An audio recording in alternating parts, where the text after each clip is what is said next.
जत तालुक्यातील सनमडी येथे दुपारी 3:30 वाजण्याच्या सुमारास अत्यंत हृदयद्रावक अशी घटना घडली आहे। साठवण तलावाच्या काठावर बसलेल्या 2 शाळकरी मुलांचा पाण्यात पडून बुडाल्याने दुर्दैवी मृत्यू झाला। या घटनेने सनमडी परिसरात शोककळा पसरली असून सर्वत्र हळहळ व्यक्त होते। मृत मुलांची नावे हर्षद संजय कांबळे आणि जगदीश वसंत मोरे अशी आहेत। हर्षद याने नुकतीच 10वीची परीक्षा दिली होती, तर जगदीश हा 9वी इयत्तेत शिक्षण घेत होता। कुणीकोंडूर येथील मत्स्य ठेकेदार संजय कांबळे यांच्याकडे सनमडी येथील साठवण तलावाचा मत्स्य ठेका आहे। शुक्रवारी संजय कांबळे हे आपल्या मुलीच्या सीईटी परीक्षेसाठी विटा येथे गेले होते। दरम्यान त्यांच्या ठिकाणी काम करणारा मजूर तलावावर मासेमारीसाठी गेला होता।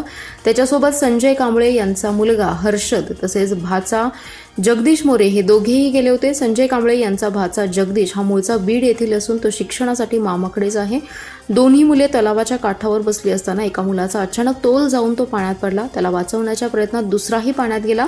दोघांनाही पोहता येत नसल्याने ते पाण्यात बुडाले। घटनेची माहिती मिळताच परिसरातील नागरिकांनी तातडीने तलावाकडे धाव घेतली आणि बचाव कार्य सुरू केले, मात्र तोपर्यंत दोघांचाही मृत्यू झाला होता।